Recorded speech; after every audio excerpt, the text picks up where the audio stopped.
ایک بات میں اس وقت اور کہنا ضروری سمجھ رہا ہوں، کیونکہ اس سلسلے میں بہت کنفیوژن شاید میرے بھائیوں اور بہنوں میں سے اچھی خاصی تعداد میں لوگوں کو ہے۔ دیکھیں، اسلام کی جو تعلیمات کا ایک انتہائی نادر پہلو ہے، یونیک بالکل پارٹ ہے، وہ یہ ہے کہ وہ متضاد پہلوؤں پر بیک وقت نظر رکھنے کا اور ان کے تقاضوں کو برتنے کا سلیقہ سکھاتا ہے۔ یہ یونیک چیز ہے اسلام کی۔ مثال کے طور پر اسلام یہ سکھاتا ہے کہ اپنے مقاصد کو حاصل کرنے کے لیے خوب اللہ سے دعا مانگو، یقین کر کے دعا مانگو، یقین کر کے دعا مانگو کہ اللہ کے خزانے میں سب کچھ ہے اور اللہ کے ایک حکم سے سب کچھ مل سکتا ہے، سب بلائیں ٹل سکتی ہیں۔ خوب یقین کرو اللہ کی قدرت پر، دل سے مانو، اچھی طرح مانو کہ جس رب پر ایمان لائے ہیں وہ رب گونگے بہرے دیوی دیوتاؤں کی طرح نہیں ہے، وہ قادر مطلق ہے، ہر چیز پر قدرت رکھتا ہے، وہ سنتا ہے۔ اور دعا میں تو اس نے وہ طاقت ڈال دی ہے کہ وہ تو اپنے بندوں اور بندیوں کی دعاؤں پر اپنے فیصلوں کو بدل دینے پر تیار رہتا ہے۔ اللہ کی قدرت پر اعتماد کے ساتھ دعاؤں کا اہتمام کرنا ایک طرف، اور ساتھ ساتھ اسلام نے یہ بھی سکھایا ہے کہ تم کسی چیز کو حاصل کرنے کے جو جائز اسباب اختیار کر سکتے ہو، اس اسباب کو اختیار کرنے میں جان بوجھ کر کوئی کوتاہی مت کرنا، یہ بھی سکھایا ہے۔ یہ عجیب خوبصورتی ہے۔ ایک شخص اللہ رحمت دو عالم صلی اللہ علیہ وآلہ وسلم کی خدمت میں حاضر ہوا۔ اللہ کے رسول نے پوچھا کہ تم کس سواری پر سوار ہو کر آئے؟ اونٹ پر سوار۔ کہاں ہے تمہارا اونٹ؟ میں نے چھوڑ دیا، اللہ کے بھروسے پہ باہر چھوڑ دیا اس کو۔ آپ نے فرمایا جاؤ باہر، اعقل ثم توکل، باہر جاؤ، اونٹ کو کسی کھوٹے سے باندھ دو، اس کے بعد اللہ پر بھروسہ کر کے اللہ کے حوالے کر کے چلے آؤ۔ یہ ہے خوبصورتی اسلام کی۔ میں کتنی مثالیں آپ کی خدمت میں پیش کروں، کتنی مثالیں اس بات کی خدمت میں پیش کروں۔ اللہ کے رسول صلی اللہ علیہ وسلم نے ہدایت دی کہ چھت کے کنارے مت سویا کرو۔ اللہ اکبر، شفقت پر قربان جانا نہیں چاہیے۔ کتنی چھوٹی چھوٹی باتیں آپ بتا رہے ہیں۔ چھت کے کنارے سو گے، کوئی کنارہ نہیں ہوگا تو سوتے میں گر بھی سکتے ہو۔ صلاۃ و سلام ہو، لاکھوں درود و سلام ہو اللہ کے رسول پر۔ آپ نے فرمایا کہ سونے سے پہلے اپنے چراغوں کو بجھا دیا کرو، چوہے گھسیٹ کر لے جائیں گے، کہیں پہ چلا گھر میں آگ لگ جائے گی۔ کوئی یہ کہتا ہے نہیں میں تو سوتے وقت دعا پڑھ کے سوتا ہوں، میرا تو یقین اللہ کی ذات پر ہے۔ یہ نہیں تربیت فرمائی تھی اللہ کے رسول نے، یہ جاہلانہ تربیت ہے۔ میں صاف لفظوں میں کہنا چاہتا ہوں، اپنا فرض سمجھ کر کہنا چاہتا ہوں، یہ نہایت جاہلانہ تربیت ہے اور اس کا بہت نقصان ظاہر ہو رہا ہے۔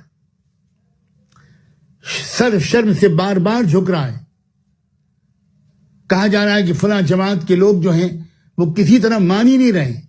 نہیں، ہم تو مسجدوں میں آئیں گے، اس وقت تو مسجدوں کو آباد کرنا چاہیے، ہم تو بھیڑ کی شکل میں مسجدوں میں آئیں گے، ہم تو بڑے بڑے اجتماعات کریں گے، ہم نہیں مانیں گے۔ یہ غلط بات ہے، یہ بالکل غلط بات ہے۔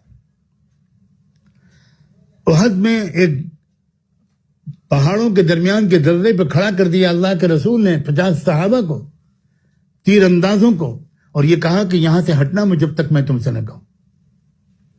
آپ سب یہ واقعہ بار بار سن چکے ہیں کہ جنگ ختم ہو گئی، مال غنیمت کو لوگ اپنے اللہ کے حکم کے مطابق لینے لگے اپنے اپنے حصے کے، تو ان 50 صحابہ سے بھی بہت سو نے کہا کہ بس اب تو ختم جنگ، ہماری ڈیوٹی یہاں سے ختم، ہم بھی جائیں۔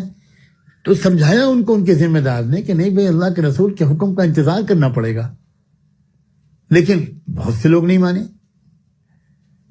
میں تو اکثر کہتا ہوں ہمارے صحابہ کرام سے کچھ غلطیاں اللہ نے ہونے دی ہم کو سبق سکھانے کے لیے، یہ بھی ایک قربانی تھی. جیسے اللہ کے رسول صلی اللہ علیہ وسلم نے خود ایک مرتبہ عصر کی نماز میں 2 رکعت پر سلام پھیر دیا تو بہت صحابہ کو تعجب ہوا.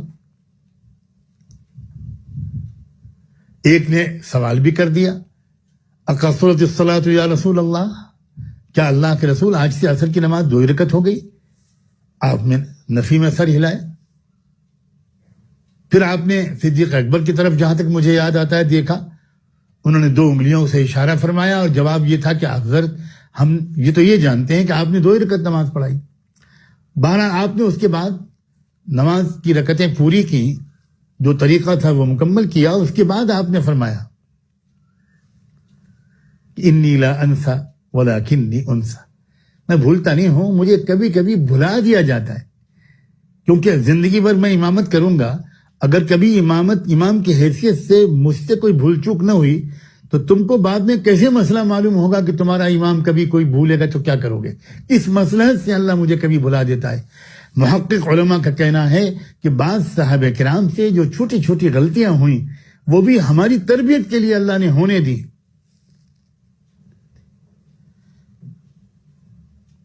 وہ صحابہ کرام اپنی جگہ سے ہٹ گئے، پھر کیا قیامت ٹوٹی. آپ سوچو ذرا، حفاظت کا ایک سبب تھا جو اللہ کے رسول نے اختیار فرمایا تھا، اور وہ سبب ہٹا اور مصیبت آ گئی. کیا صحابہ کے یقین میں کوئی کمی تھی؟ صحابہ کے ایمان میں کوئی کمی تھی؟ میں آج ایک بات کا اظہار کرنا چاہتا ہوں پوری ذمہ داری کے ساتھ. میں نے 20 بار اپنے والد ماجد حضرت مولانا محمد منظور نعمانی رحمۃ اللہ علیہ اور حضرت مولانا فیض ابو الحسن علی ندوی رحمۃ اللہ علیہ اس کو بار بار اس پر تشویش کا اظہار کرتے ہوئے اپنے گنہگار کانوں سے سنا ہے کہ کیا کریں، یہ تبلیغ میں لگے ہوئے جو لوگ ہیں ان کی تربیت بڑی ناقص قسم کی ہونے لگی. حضرت مولانا الیاس رحمۃ اللہ علیہ کی یہ فکر نہیں تھی، حضرت جی مولانا یوسف صاحب رحمۃ اللہ علیہ کا یہ انداز فکر نہیں تھا، اور ان دونوں کو تو میں نے دیکھا نہیں، لیکن حضرت جی مولانا انعام الحسن صاحب رحمۃ اللہ علیہ کی جوتیوں میں 10-15 سال بیٹھنے کا مجھے شرف حاصل ہوا ہے. ان کے سینکڑوں بیانات میں نے سنے ہیں، ان کے مشوروں میں بھی بیٹھنے کا مجھے موقع ملا ہے. وہ بہت اس کے اوپر زور دیا کرتے تھے. وہ کبھی ایسا کوئی جملہ نہیں کہتے تھے جس سے لوگوں کو یہ میسج جائے کہ تم کو کوئی سبب اختیار نہیں کرنا.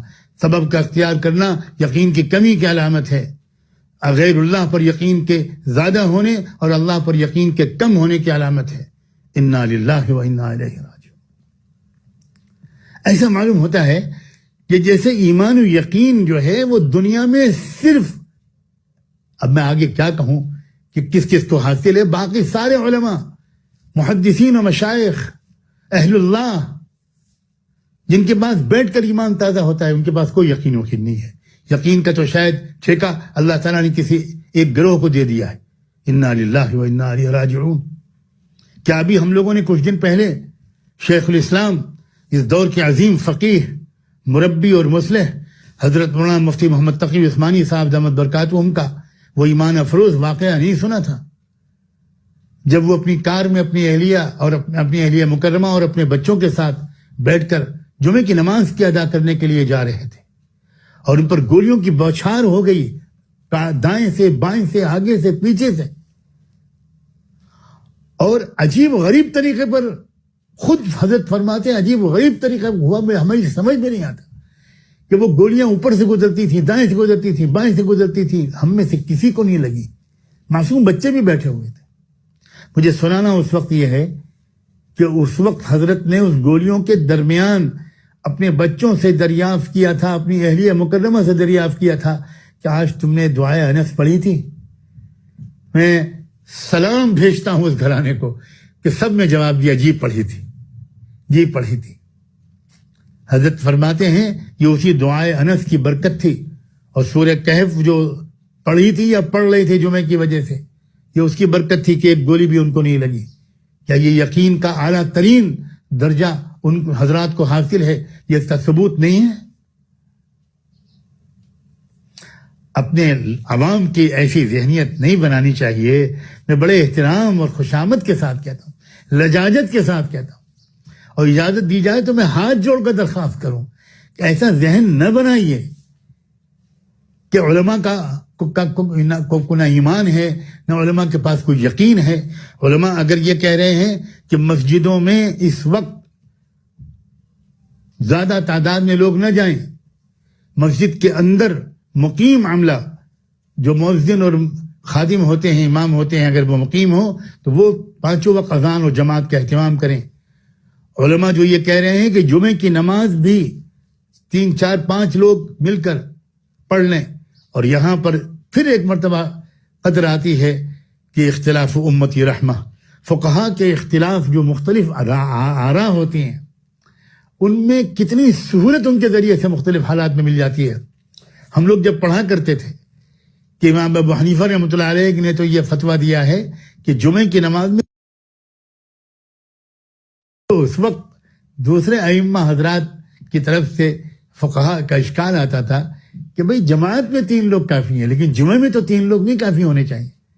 آج قدر آ رہی ہے امام ابو حنیفہ رحمۃ اللہ علیہ کے اس فتوے کی, اسی کو بنیاد بنا کر ہمارے ملک کے تمام معتبر فقہا نے, تمام بڑے بڑے دارالعلوموں نے بشمول دارالعلوم دیوبند سب لوگوں نے متفقہ طور پر یہ فتویٰ دیا ہے. جن حضرات کی بات لوگ سنتے ہیں میں ان سے گزارش کرتا ہوں کہ وہ ان معاملات میں اپنے عوام سے یہی کہیں کہ علماء کی بات سنو. تبلیغ کا یہ اصول ہم نے سیکھا تھا کہ مسئلے مسائل کے سلسلے میں بالکل دخل نہ دیا جائے, اور مسئلے مسائل کے سلسلے میں جب کوئی مسئلہ پوچھے تو یہی کہا جائے کہ بھئی آپ کو جس عالم و فقیہ پر اعتماد ہو اس کی بات مانیں, ہم مسئلے نہیں بتائیں گے. اس چیز نے امت کو جوڑا تھا, اور اس چیز نے بڑے بڑے علماء کو جوڑا تھا, اور آج جو رویہ اپنایا جا رہا ہے اس کی وجہ سے امت میں بھی انتشار ہے اور علماء تو بہت دور ہو گئے. تو اسباب بھی اختیار کرنا ہے, اور صرف اسباب پر یقین بالکل نہیں کرنا, قطعاً نہیں کرنا, یقین اللہ کی ذات پر کرنا ہے. اسباب کو بھی اس لیے اختیار کرنا ہے کہ اللہ اور اللہ کے رسول نے اس کا حکم دیا ہے, اس کا حکم, اس کی ہدایت دی ہے. اللہ کے رسول ہی نے یہ فرمایا کہ کوئی بیماری اللہ نے ایسی نہیں پیدا کی جس بیماری کی کوئی دوا اللہ نے نہ بنائی ہو. دوا بھی سبب ہی تو ہے, اور حضور صلی اللہ علیہ وآلہ وسلم زور دیتے تھے کہ دوا استعمال کیا کرو, علاج کیا کرو, اور اللہ سے دعا بھی خوب مانگا کرو. نماز خوف بہترین مثال ہے اس کی. جنگ کا معرکہ بپا ہوا کرتا تھا, اور اس درمیان نماز کا وقت آ جاتا تھا, اور صحابہ کرام جو شریک ہوتے تھے ان کی تمنا ہوتی تھی کہ ہم سب اللہ کے رسول کے پیچھے نماز پڑھیں. اللہ تعالیٰ نے کیسا عجیب و غریب طریقہ بتایا, تفصیل خود قرآن میں بتائی. اس تفصیل کا خلاصہ یہ ہے کہ اللہ تعالیٰ نے یہ ارشاد فرمایا کہ ایک جماعت اس فوج میں سے, لشکر میں سے ایک حصہ, وہ میرے نبی کے پیچھے نماز پڑھے, 1 رکعت نماز پڑھے, اور نماز کے درمیان بھی دونوں قسم کے ہتھیار ساتھ لے کر نماز پڑھے. وَلْيَأْخُذُوا حِذْرَهُمْ وَأَسْلِحَتَهُمْ, دفاعی ہتھیار بھی اور اقدامی اور حملے والے ہتھیار بھی, ڈھال بھی لے اور ہتھیار بھی لے, اس کے ساتھ نماز پڑھے, اور 1 رکعت نماز پڑھ کے اور پیچھے ہٹ جائے. وہ چلی جائے محاذ پر, مورچے پر, جنگ میں مشغول ہو جائے, اور وہ جو ابھی تک جنگ میں مشغول تھے وہ آ جائیں, اور آ کر اب 1 رکعت نماز اپنے نبی کے پیچھے وہ پڑھ لیں. اللہ اکبر. نماز میں اتنی بڑی تبدیلی کر دی گئی, نقل و حرکت کی اجازت دے دی گئی, اور دونوں چیزوں کو بیک وقت جمع کیا گیا, اسباب اور دعا, اسباب اور نماز. یہ نہیں کہا گیا کہ تم نماز پڑھو, نماز والے عمل کے نتیجے میں فرشتے آسمان سے اتر کر مدد کریں گے, تمہارا بال بی بی کا تمہارا دشمن نہیں کر پائے گا. یہ نہیں فرمایا گیا. اور یہ بھی نہیں فرمایا گیا کہ نماز کو مؤخر کر دو, اس وقت تو تم کو اسباب اختیار کرنے ہیں، مقابلہ کرنا ہے، نماز بعد میں پڑھ لینا، نہ یہ کہا گیا نہ وہ کہا گیا۔ یاد رکھیں، مادہ پرستی اور ظاہر پرستی اور اسباب پرستی الگ چیز ہے۔ ایسی مادہ پرستی اور اسباب پرستی کہ جس میں نہ نماز ہو، نہ دعا ہو، نہ ایمان ہو، نہ یقین ہو، نہ اللہ کی طرف رجوع ہو، نہ توبہ ہو، نہ کچھ ہو، اور ایسی عبادت اور ایسا غیبی نظام پر یقین جس سے ضروری اور میسر اسباب بھی اختیار نہ کرے انسان، یہ بھی غلط ہے۔ یہ ہے وہ رویہ جو اسلام نے سکھایا ہے، اور اس وقت اس رویے کو عام کیجئے، اس رویے کو اختیار کیجئے۔ جو اسباب حفاظت کے بتائے جا رہے ہیں، ان اسباب کو آپ جتنا اختیار کر سکتے ہو کیجئے۔